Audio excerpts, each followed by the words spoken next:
Welcome to ఉదయం news. Breaking news. Guntur GGH లో GBs syndrome వల్ల చికిత్స పొందుతున్న మహిళ మృతి. ప్రకాశం జిల్లాకు చెందిన కమలమ్మ.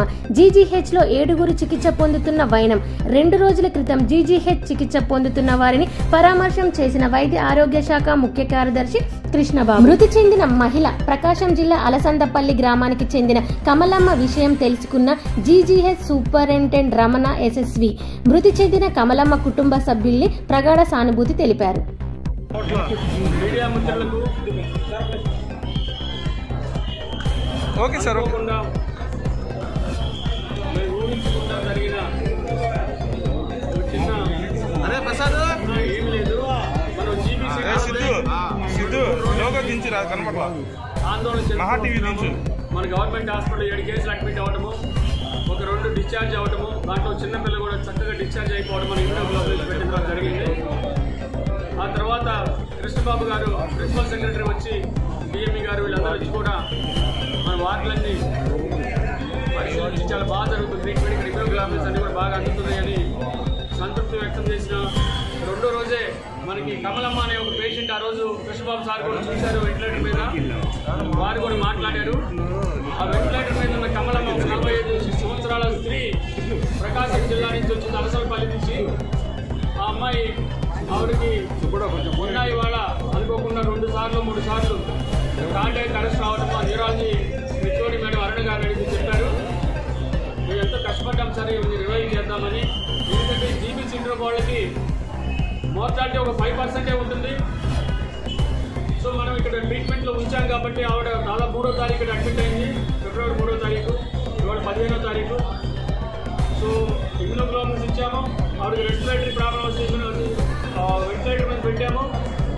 మనం వచ్చినప్పుడు కూడా సార్ వచ్చినప్పుడు రెస్పాండ్ అవుతూనే ఉంది, కానీ కార్డియాక్ అరెస్ట్ అవ్వడం వల్ల, ఎందుకంటే ఈ జబ్బు రెస్పిరేటరీ మజిల్సే కాకుండా కార్డియాక్ మజిల్స్ కూడా ఇబ్బంది పెడుతుంది.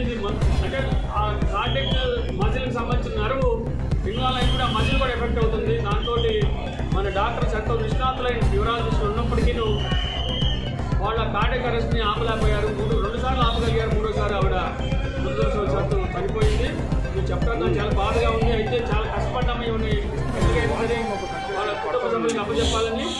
ఇది మన గుంటూరు ఆసుపత్రిలో మొదటిసారిగా జరిగిన జులెన్ బ్యారేజ్ సిండ్రోమ్ టెస్ట్.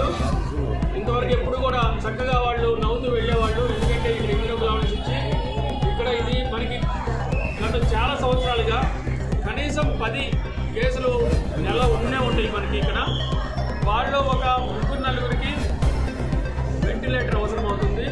వాళ్ళు ఒక 7 వరకు అయితే ఇమ్యూనోగ్లోబులిన్స్ అవసరం ఉండదు, చిన్నపిల్లల్లో కానీ యంగ్ పేషెంట్స్లో కోమార్బిడ్స్ లేని వాళ్ళకి. కానీ కొంతమందికి ఇమ్యూనోగ్లోబులిన్స్ అవసరం అవుతుంది, వాళ్ళకి తప్పగా తెప్పించి పెడుతున్నాము.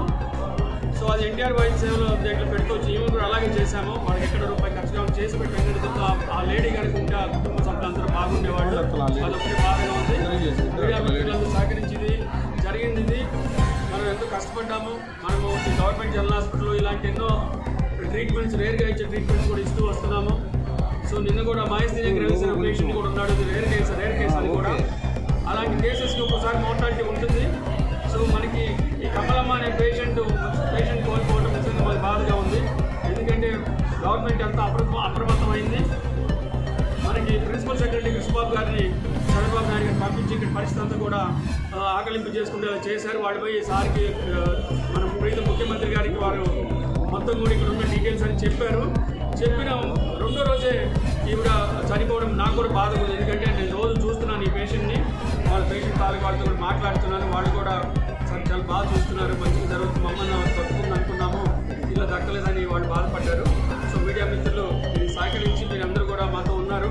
గుంటూరు గవర్నమెంట్ హాస్పిటల్ని ఒక మంచిగా నెక్స్ట్ ఇప్పుడు మనకి ఇక్కడ 2 ఉన్నారు. ఒక ఆవిడ వెంటిలేటర్ మీద ఉంది, జాన్ అనే ఒక ఆవిడ, ఇంకొక అతను చక్కగా మాట్లాడుతున్నారు, మేల్ పేషెంట్.